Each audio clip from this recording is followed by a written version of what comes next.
Austin Ward joins us now, as redheads can indeed cover football. But yours isn't as red as it used to, and mine's getting white. I'm trying to catch up with you. I thought that was the key. You want to get it as white as possible. Remove the red. Yep. Tell everybody how those that follow Ohio State can follow your work, because obviously they're on the radar. Yeah, they can follow any number of ways. I've been co-hosting pretty much every day on 97.1 The Fan, so you can tune into that on YouTube, or you can, whatever the app is for that, I don't even know. That's just whatever they point me to, you can show it there. But the main stuff is the podcast.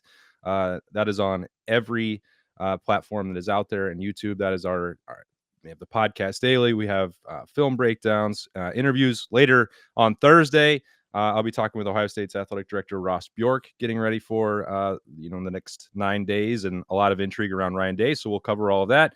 And then Twitter, A-Ward Sports, and what else? Ohio State's rivals site, dotting the I's. So if you can't find me, you're just not looking. No, and just continue to look, because you will find him there. So from what I hear, and this is not a confirmed source, but they just basically want to beat Ryan Day with a baseball bat. Who's they, Dave? Just the sources that I'm. They do. Yeah, I'm not exclusively sourcing or crediting them, but I'm just saying that's basically what I hear. It's been a rough week and a half for Ohio State fans, for Ryan Day. The Buckeyes set out 3 goals every single year that they want to win the rivalry game, beat Michigan, win the Big Ten championship. Both of those are already out the window, and they have been for 4 years in a row now. So that is a huge point of frustration. I cannot emphasize that enough. There is a third goal, which is to win a national championship. And a lot of these players, that's all they have to cling to at this point, because the seniors, the class that came back last year, they were doing so to win a set of gold pants for beating Michigan. And that did not happen in their career. That is pretty rare for that to occur for any classes of Buckeyes. And that I think is one of the biggest motivational points or questions or concerns going into next Saturday night is, can this team regroup from the emotional gut punch that they had? But the fact that it's not just that class, it is Ryan Day not winning in the rivalry for the last 4 years, has certainly upped the temperature around the program, put even more pressure. Any game at Ohio State is going to be pressure packed, and Ryan Day has said that since the first day that he took over. Then Urban Meyer said it before that. If you don't think there's pressure on every game, try losing one. That is a very common expression around the coaching staff and the Woody Hayes Athletic Center. But doing that 4 consecutive years, and with everything pointing towards winning that game, 3 touchdown favorites, better roster top to bottom, what you'd think is a better coaching staff, playing that game at home. Michigan's inability to throw the football. The fact that they lost that game was stunning, shocking, the biggest upset maybe in the history of that rivalry, and it has, certainly generated a different level of conversation about Ryan Day. They are still playing for a national championship, though, right? They are, yeah. And I think in the first week after they lost the game, it was, easy to overlook that part, because those first 2 goals that I mentioned, there is a large segment of the Ohio State fan base that would rather beat Michigan than win a national championship. And I think that's part of the reason that people look around. There's been more things written about Ryan Day and more things said about the Ohio State fan base, because there are people nationally that just can't believe that that's true. But it's been 13 seasons, Dave, since I left Knoxville and moved up here. And I can tell you that there's a huge number of those people that exist. One might even live in my house. So that's it is an adjustment, but I do think that they're I want to clarify what you're saying. That want Ohio State to lose so that it undermines. No. Not saying that. No. That they want to beat Michigan. That's more important to them than a national championship. Oh, okay. Yeah. So I'm not going down that other road. That's a different conversation. But and I understand why. But it is part of the adjustment of expectations in the new era that Ohio State itself is probably not going to put Michigan above a national championship. Like they're difficult to win, and there's more national value and cachet that comes with that. And I know that there are people that will hate that I'm saying that out loud, and I'm not blaming them if that's for how anyone feels, but I'm just saying for Ohio State itself and for Ross Bjork, like an athletic director or presidents or administrators, I don't think that they're going to tie up their entire evaluation of Ryan Day on the game, but it definitely doesn't help him in any way, shape, or form that he's lost it 4 times in a row. So, Alston. Yeah. People like to troll, fans like to troll, and people like to have fun. And it was only one person, and people are already acting like it's a law, but it's not. But I'm sure you saw the Ohio State representative who proposed a law banning flag planting at Ohio Stadium. What are your thoughts on just even floating that, given the fact that now Ohio State's just getting massively trolled by everybody across the country? Let me stop here for a second. I'm just glad everything is going so well in the economy up there in Ohio, so that they have extra time to spend on things like this, because everything must be going swimmingly. I love that they have time to spend on this. Yeah, we don't have anything else going on up here. It's just worrying about pepper spray and flag planting. It's perfect. Everything is wonderful. I hope you get to come experience the San Diego of the Midwest next Saturday night, Dave. But I think it was a little bit embarrassing, frankly. And because Ohio State players themselves, former Ohio State players themselves, are coming out and say, well, one way that you can stop flag planting in the horseshoe is by just winning the game. I think all of us could agree for that, Caleb. I mean, that's just the reality of the situation. And I think had anybody involved in floating this legislation asked Ohio State, hey, should we do this? Would this help you? They would have said, no, please do not do this. That is, please let it go. Like, move on. Especially because it's like very specific language. Like, you can't plant it at midfield at the horseshoe. Well, would we have to argue? Could you plant it in the end zone? Like, it was so dumb. And I think it's the kind of stuff that Ohio State wishes didn't occur. Like, that's not how the Buckeyes themselves feel. I think, and I actually kind of enjoyed the fact that they showed that post-game fight there. That didn't occur when Baker Mayfield did it necessarily, and it was kind of a surprise. But like the fact, because I thought that the Buckeyes themselves, I put the loss in Michigan on the coaching staff. I think it was a terrible game plan, and primarily on offense. I think the Buckeyes in previous losses to Michigan maybe did not match the physicality, the energy, the intensity that Michigan played with. But they did last Saturday.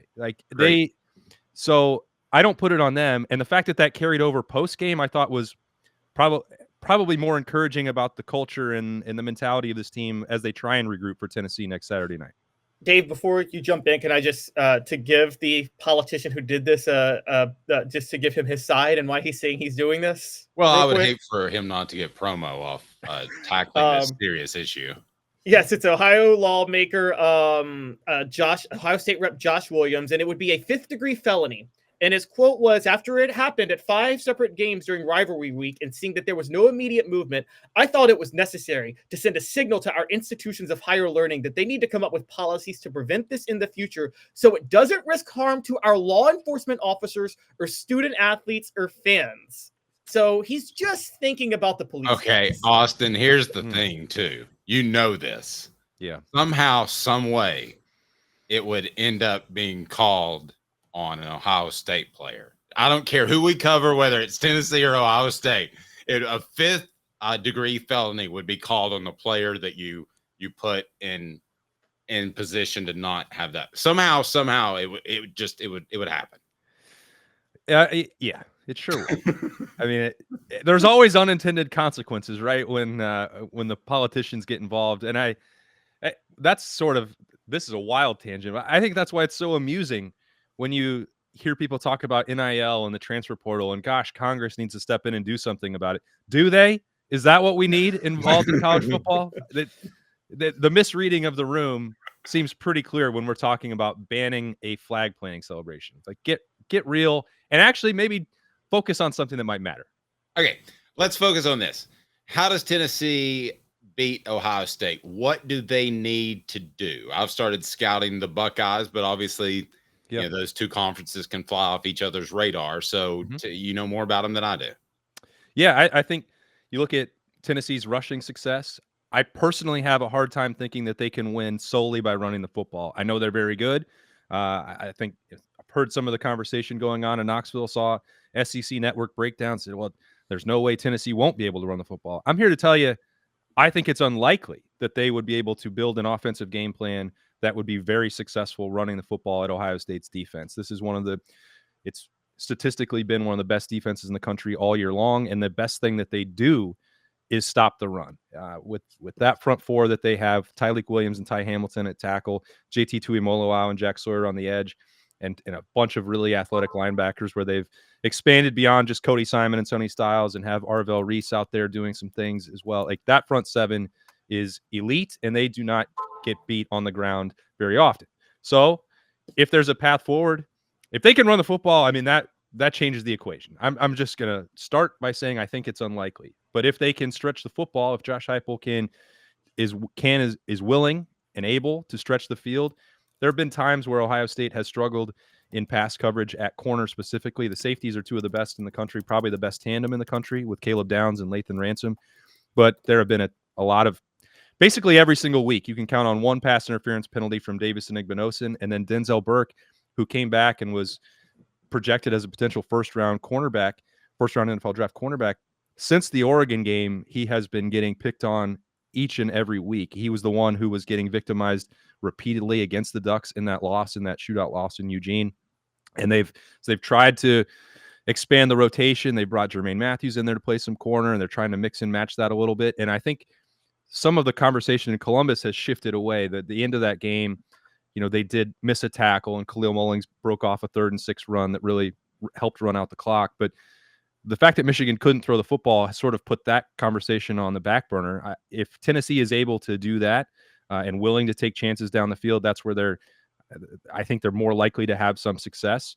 And then, the intrigue in Columbus right now is what's going to happen on the offensive line. We know what Tennessee's defensive front can do as well. It's like, it feels kind of cliche. We cover the SEC and the Big Ten. I think any game that we ever cover or watch, we're going to say it's going to come down to the trenches. But that's really true here for Ohio State offensively, with the injuries to Josh Simmons and Seth McLaughlin. And then the top backup tackles, and Mahalski was injured. They've had to shuffle around the pieces, and they're going to do that again because and not because of injury, but because of lack of performance at right guard in the loss to Michigan. So we don't know who that new starter is going to be, or if there's going to be one, although we expect that's going to happen. But, you don't really want to be rolling out first-time starters against a Tennessee front that's got multiple NFL draft picks ready to go attack the quarterback. So those are the places that I'm looking, Dave, and I think that's probably not breaking any major news, but those are sort of the pieces and personnel to be aware of.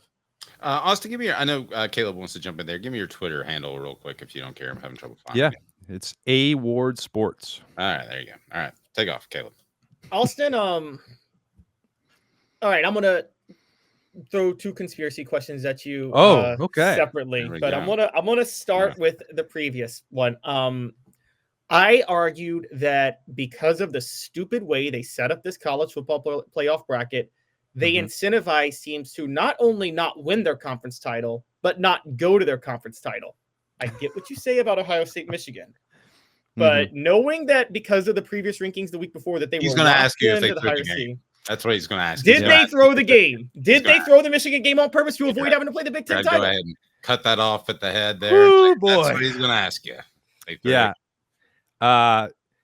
The tears that Ryan Day's daughters were spilling on the sideline would lead me to believe that they weren't involved in any of that plan. There's just no way. Maybe he paid for acting classes.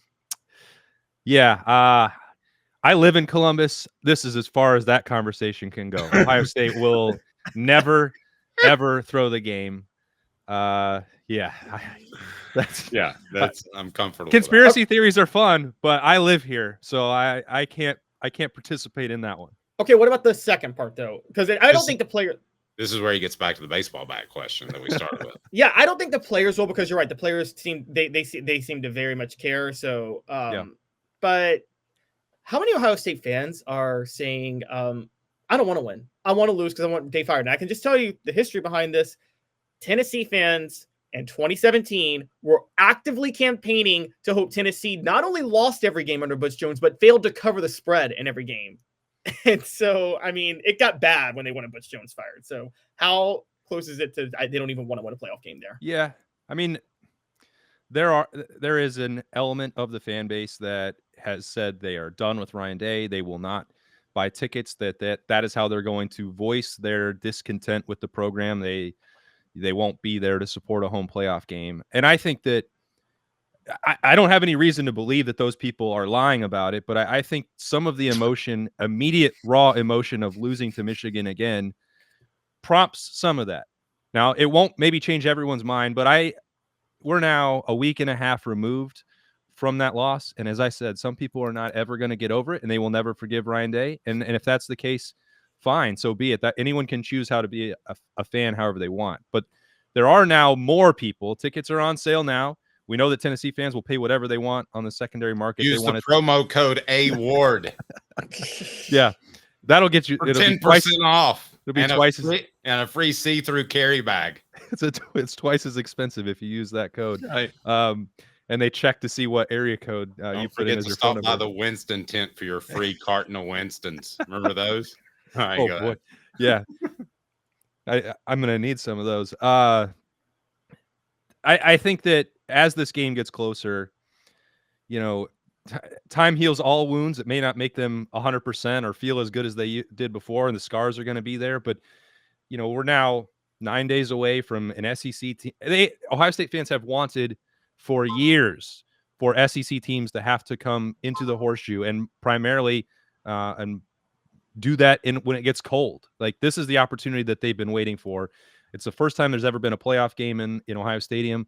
Tennessee is coming in there. There is a national title on the line. I find it incredibly difficult to believe that a fan base as passionate as this would have, I don't know, more than 5% unwilling to cheer for their own team. I mean, you have to realize you could still win a national. I mean, this conversation changes drastically if Ohio State wins it all. Ryan Day's getting a new lifetime contract. I mean, and it could happen because I don't know about you, and I'll leave you on this, but I really feel like this is the first year that I have seen the level of football come closer together from the top and bottom of the major conferences.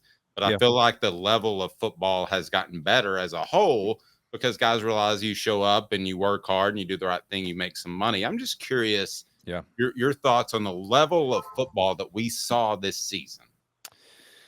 I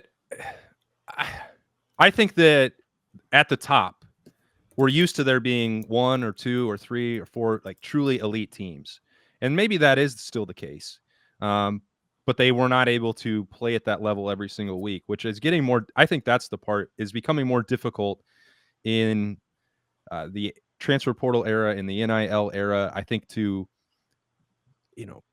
go out and dominate every single opponent and go undefeated. Oregon did that, but they were also 1 second away from losing a home game to Ohio State in October. So, it's more difficult than ever to piece together rosters that are able to play with that level of execution and emotion, like 12, 13, and then 15, 16, 17 times in a row, Dave. Like, I didn't watch every single game in the SEC every week, but the level of football, it's like, my opinion from what I saw in the Big Ten is that the ceiling came down for maybe the top 5, 6 teams in the league, but the floor was raised at the bottom. Maybe not Purdue, but or Maryland, but almost everybody else. And it was going to be more competitive every time out. And I think that's good for college football as a whole. It may not be as great to be an Ohio State fan if you want them to win every game by 50 points. But it sounds crazy, but they're going to have to get used to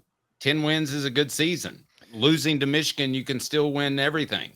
Well, that's the thing, Dave. The reason that there's so much frustration right now is if those 2 losses had been to Oregon and pick anybody else on the schedule and beat Michigan, we would not be having any of these conversations. And it's when you're talking about evaluating success and the bar for that, like the week before, Ohio State completely handled a top 10 team. And whether we think that Indiana has any chance of beating Notre Dame or winning a national championship is beside the point. That was an undefeated opponent That was the week before. And everyone was saying, well, here's Ryan Day improving his top 5 record again. He beats Penn State and Indiana in the month of November.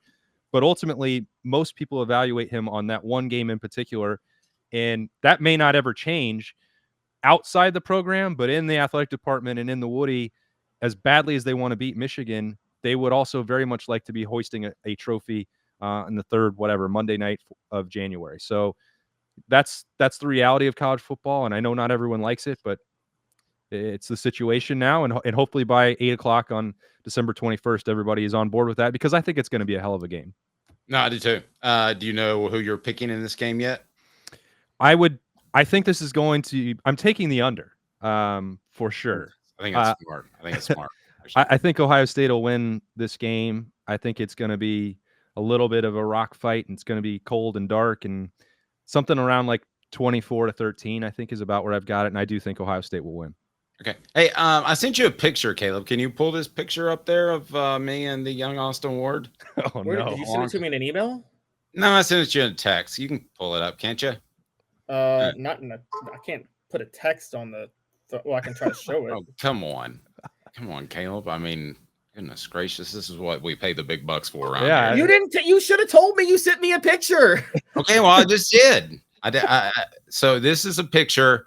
This is we do a segment called "What the H." This is the ultimate "What the H." This is oh no. Yeah, that's Dave Hooker and Austin Ward standing around Mr. Lane Kiffin as he's getting ready to board a plane for LA. That was no question the ultimate. What was he thinking? That was the ultimate "What the H." They earlier this week, Dave, I was co-hosting a radio show, and they asked me about what it was like to cover Lane and like the most interesting time that I had covering Tennessee. And I was like, well, how much time you got in this segment? Because that was the longest night and the longest 72 hours of my entire life. Forget about journalism, professionalism, like just not sleeping for 3 days. You and I just driving around Knoxville, constantly working the phones, but also like texting Lane Kiffin at 3 a.m. in the morning Tennessee cut off his phone. And then I was in the indoor facility at like 7 a.m. until when was that? Like 1 p.m. just standing. Yeah, I remember they wheeled out the Ed Orgeron's the Red Bull case, and I was like, you got to take a picture of that. Why? It's just no, you need to take a picture of that. Yeah. I'm glad we had those special memories, Dave. I remember before the Bud Ford press conference that created some sort of a weird journalistic issue, and I know Caleb's seen it. And Austin and I always had a great working relationship. So he would be like, do you want to cover this or this? And I don't know that we ever disagreed about it. And he said, do you want to go outside and get the players or stay here? And you said, it doesn't matter. It's up to you. And I go, there are no losers here. There are no losers here. We're both gonna enjoy this. By the time that wrapped up upstairs and I got down to the street when the mattresses and couches were on fire and there were current players, as the statute of limitations removed, I think it was Chris Walker who had like just fire breathing, night before classes resumed, breath coming out of his mouth. Like we were getting some very interesting quotes from the Vols that night. My what they call your lead quote was, I don't give a bleep. One anonymous Tennessee player said, let's burn the whole bleeping place down. It was a wild time to be alive, my friend. He is Austin Ward. I'm Dave Hooker. Austin, enjoy the game. Enjoy your interview here with the Ohio State athletics director, I believe you said, and we appreciate you more than you know. All right. Thanks for having me on, guys.